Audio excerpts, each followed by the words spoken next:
Ganga Jamuna school के बारे में आप देखिए, गंगा जमुना जो स्कूल है हमारे ख्याल से 20 साल से 15-20 साल से चल रहा है शायद। तो इसके पहले जो बीजेपी की सरकार है 15-20 साल से तो बीजेपी की सरकार है, तब से ये बीजेपी के शासन में वो चल रहे हैं, मंत्री मिनिस्टरों को शासन में चलत रहे, देख रेख भी होती रही। तब तो ऐसा भेदभाव ये सब चीजें न सामने नहीं आई, एकदम से कैसे आ गए? क्या कारण है? क्या कारण है इसका कि एकदम से ये चीजें आ गई और उस स्कूल के प्रति मतलब इतनी ज्यादा हाईलाइट होगा? आज हम आपके माध्यम से शासन प्रशासन से यही बात कहना चाहते हैं कि जब सरकारें होती हैं तो उनको सबके साथ एक समान भेदभाव रखने चाहिए, भेदभाव से नहीं चलना चाहिए।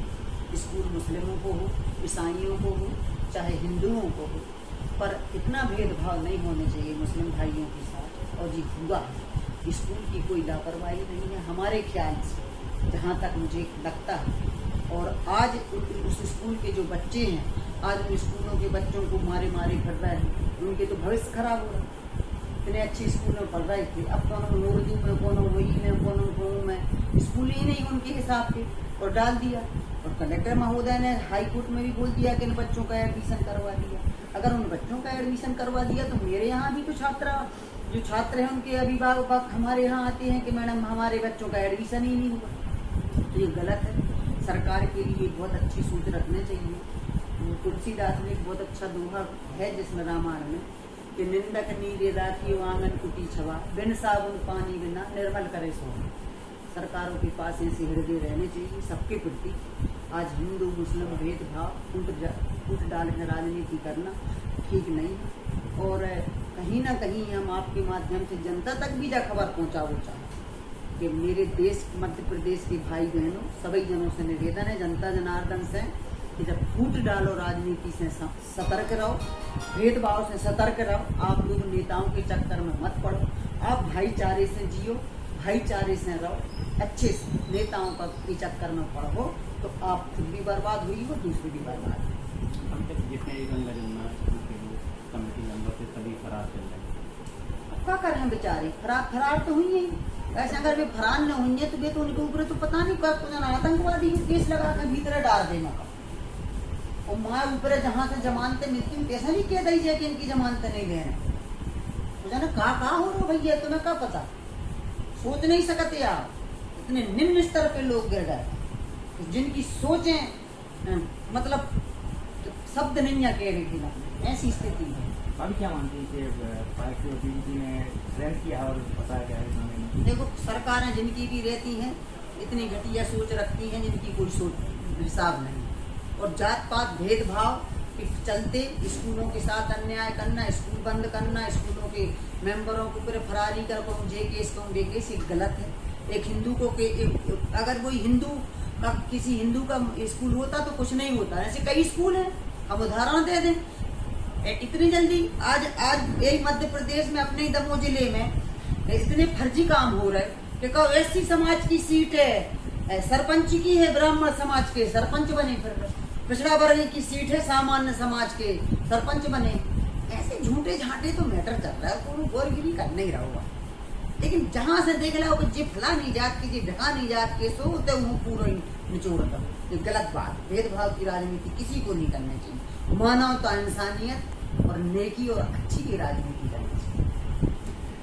बच्चियों के मतलब मान सम्मान को लेकर सबसे मतलब ये चीजें सीखेंगी तो हमें जानकारी चली थी। तो हमने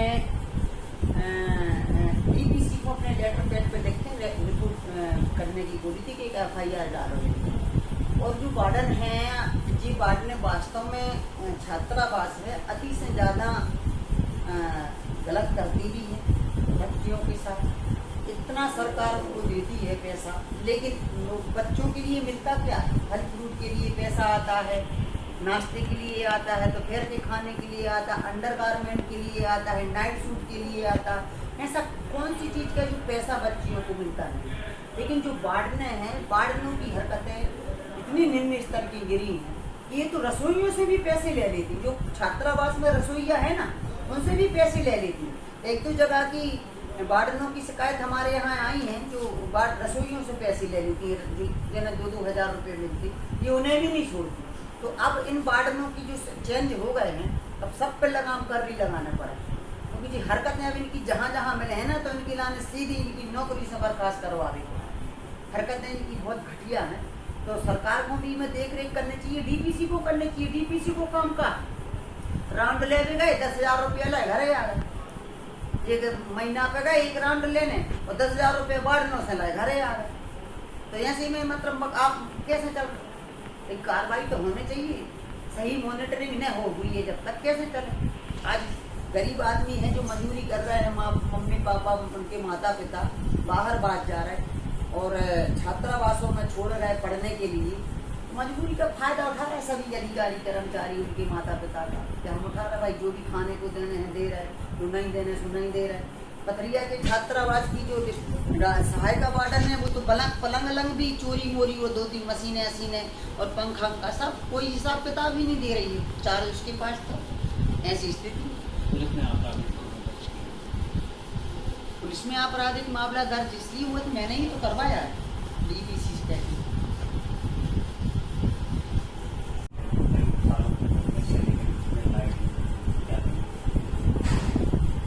लाइटें तो ऐसी लगी हैं जैसे कोई बाहर वालों आजे तो देखे तो बहुत अच्छा ब्रिज भी अच्छा बना।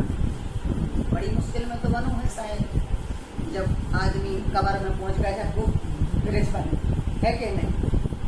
और लाइटें लगी तो सरकार की जब बड़ी लापरवाही है। हालांकि वो पंचायत ग्रामीण में आउट है और पंचायत के अंदर में आउट, तो जब ब्रिज बनो है ना तो बड़ी लागत से बनो है, तो उसकी जो बिल है लाइटें लगी हैं, तो पंचायत के स्तर से बनने के कलेक्टेड हो बनने के कहाँ से बनने, ये सरकार की बहुत बड़ी लापरवाही है।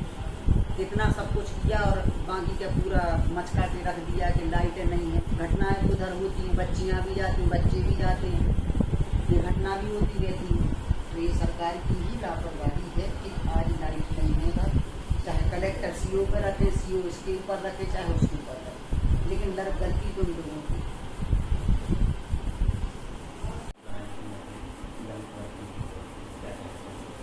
देखिए पथरिया छात्रावास की बात हमारे संज्ञान में आई थी, जो वर्तमान में उधर वार्डन है वे आई थी, मतलब तो उन्होंने बताई थी। और जो वार्डन सहायका वार्डन है, जो सहायका रहते है, ये सब चीज़ें उसने आउट की हैं। लड़कियाँ की बिटियाँ नहा रही थी, चाहे एसटी की हो, चाहे आदिवासी की, चाहे सामान्य